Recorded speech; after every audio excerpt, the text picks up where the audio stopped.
Salam sepak bola teman-teman netizen dan warganet yang saya hormati semuanya. Welcome back to channel Progressive Football.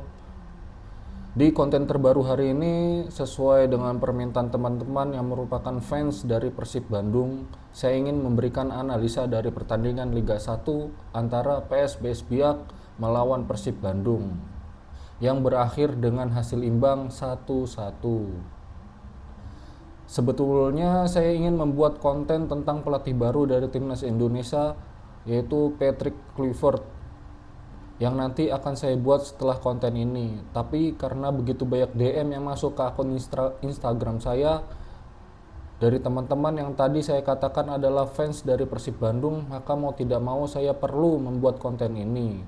Karena tadi juga saya menonton pertandingan ini dan ya saya ketawa sendirian sih setelah saya melihat keputusan-keputusan dari wasit yang diambil di atas lapangan, bukan di babak pertama tetapi di babak kedua ya.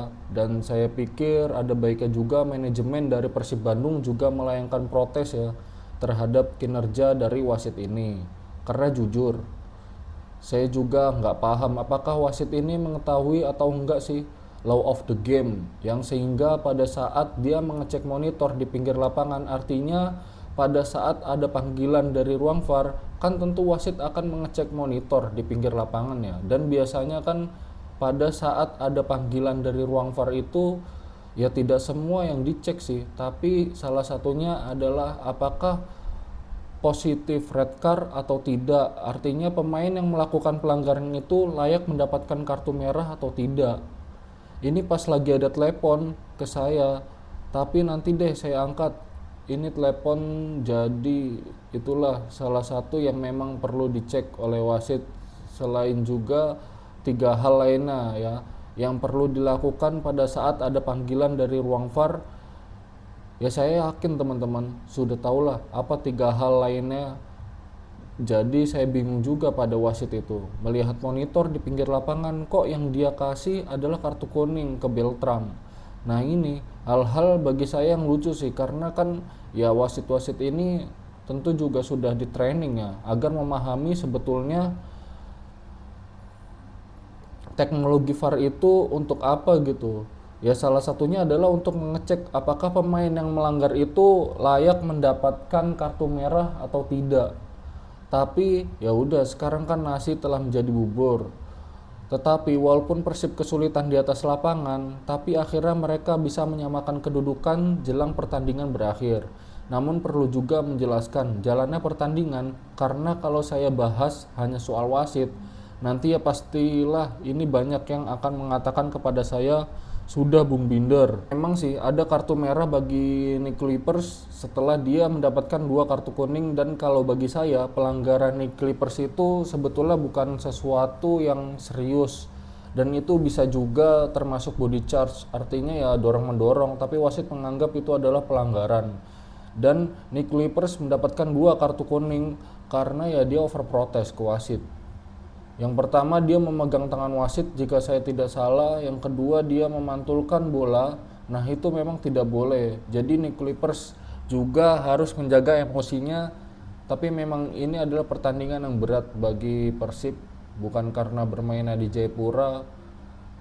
Oke lah, Persib bermain di Jayapura, mereka melakukan perjalanan yang jauh.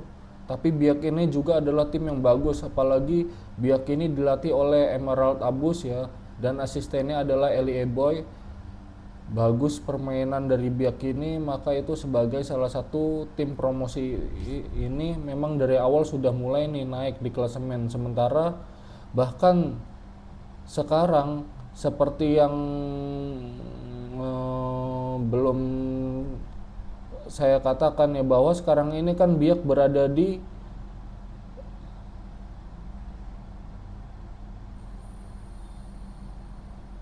apa ya, saya lupa tadi. Biak ini berada di peringkat nomor 6. Nah artinya memang ini tim yang bagus, materi pemainnya bagus. Pengurus Persib bahkan sebelum Persib Bandung itu mendapatkan pemain Nichols mendapatkan kartu merah karena Biak sudah mendominasi dengan ball position. Mereka progresif passing, cuman jika teman-teman perhatikan di babak pertama itu para pemain Biak sulit sekali menciptakan peluang yang berbahaya ya kan.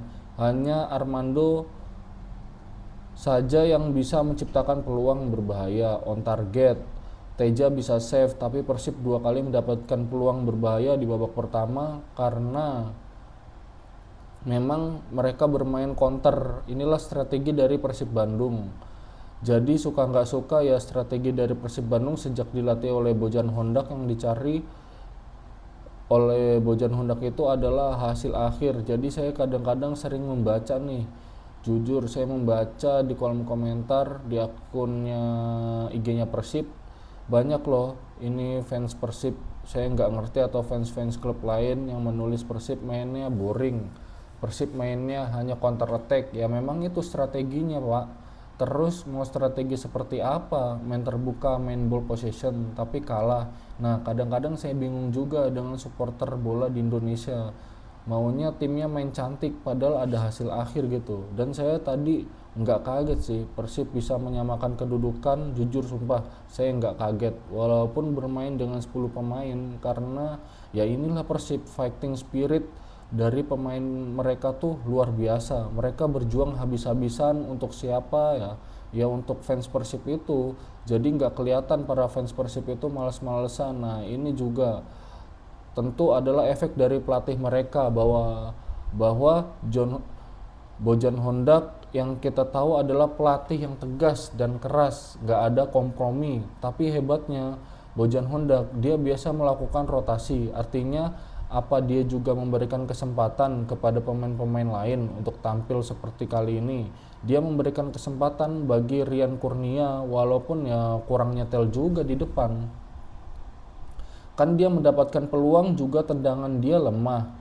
Itu pada saat dia mendapatkan umpan dari David da Silva, kemudian tendangan dari Adam Alis, itu terkena tiang. Jadi Persib tuh pada saat 11 lawan 11, oke, counter attack mereka jalan. Tapi di babak kedua itu, pada saat Nick mendapatkan kartu merah, Persib membutuhkan waktu untuk reorganisasi. Nah ini membuat para pemain Persib panik. Setiap kali para pemain Biak itu menyerang dan saing, juga Rahmat Irianto, karena kan saya pernah katakan sebelumnya, Rahmat Irianto ini cocok bermain di fullback sebelah kanan. Sayang dia cedera di menit-menit awal. Hendon masuk, jujur ya, wah saya sih lihat permainan justru menurun karena Hendon dua kali dapat chance untuk memberikan crossing, nggak bisa. Dia padahal itu adalah ruang yang dia manfaatkan, ruang terbuka. Jadi akurat passing juga perlu dijaga pada saat para pemain Persib ini menyerang. Tapi saya perlu memberikan apresiasi kepada para pemain Biak. Permainannya cair banget loh, bagus. Permainan mereka bagus, tapi mereka juga kesulitan untuk bisa memberikan umpan yang akurat ke dalam kotak penalti. Walaupun Nick kemudian sudah mendapatkan kartu merah loh, sulit. Namun saat bola masuk, nah Alexandro itu sundul. Nah sayangnya Teja itu tidak bisa menangkap bola si Argan Aras ya kalau nggak salah namanya. Ini pemain Argentina nih kalau nggak salah pemain bagus.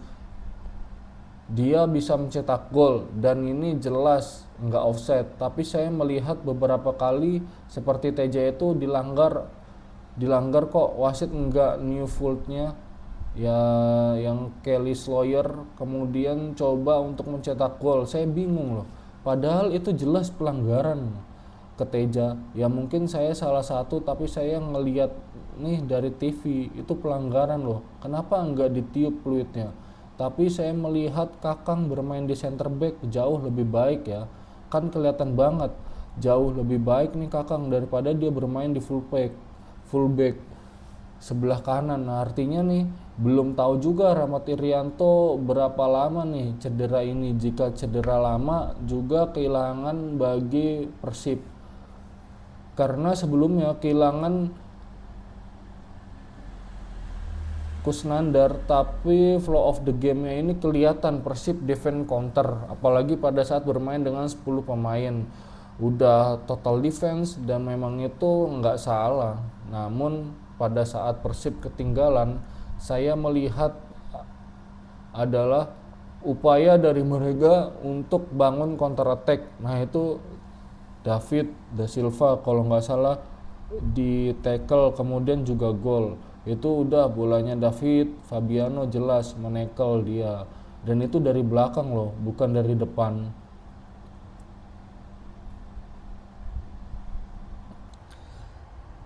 Jadi dari drama VAR itu, tapi Persib itu terutama Tiron ya, dia bisa menjadi pembeda ini, golnya berkelas banget, dia bisa mencetak gol seperti itu. Tapi seandainya, ini kan pemikiran saya ya, mungkin saya juga salah, tapi just in case atau seandainya Fabian No Beltran itu mendapatkan kartu merah 10 lawan 10, bisa saja Persib menciptakan peluang lagi dan mencetak gol.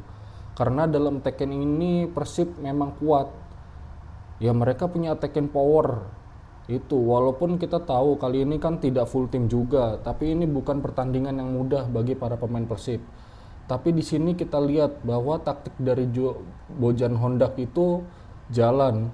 Pada saat kartu merah dia meminta pokoknya berikan passing cepat ke depan, jangan lagi lama-lama nahan bola. Kalau enggak kan Persib nahan bola dulu, mainin dulu bola ya kan. Di belakang itu mereka lakukan sebenarnya ya, sampai sekali itu ada salah passing tuh Nickers. Berikan passing agak melebar kepada Kakang, tapi pada saat 10 pemain bola itu cepat diberikan ke depan karena ada Tiron, ada David Da Silva. Nah, ini dua pemain memang nyetel, tapi ya seperti yang saya katakan sebelumnya, ya kalau Persib mau mendapatkan poin ya memang para pemain harus bermain seperti ini. Ya mereka fokus, mereka tidak menganggap remeh PS Biak. Mereka under pressure luar biasa. Bermain hanya dengan 10 pemain, walaupun golnya dari situasi bola mati, tapi itu tidak mudah. Tentunya bukanlah Biak yang mainnya luar biasa bagus, perlu saya akui luar biasa bagus tim ini mainnya, tapi mereka juga kesulitan untuk bisa membuka pertahanan Persib, untuk menciptakan peluang-peluang yang berbahaya. Dominasi mereka luar biasa memang, karena mereka adalah tim yang sudah mulai kompak memasuki 2 atau 3 pekan ya. Padahal kan pekan pertama tuh Persib bantai PSBS Biak kan pada saat bermain di kandang Persib. Tapi ya kita lihat bahwa para pemain Persib ini punya kesatuan di antara mereka. Nah, kesatuan ini yang sebetulnya perlu dijaga oleh manajemen agar mereka bersatu seperti ini. Nah, rotasi ini yang saya pikir beresiko juga. Bojan Hondak terhadap Bojan Hondak, tapi ya tampaknya dia terus melakukan ini agar menjaga kebugaran juga dari para pemain Persib Bandung. Tapi lagi-lagi yang saya selalu katakan beberapa kali pada saat saya membuat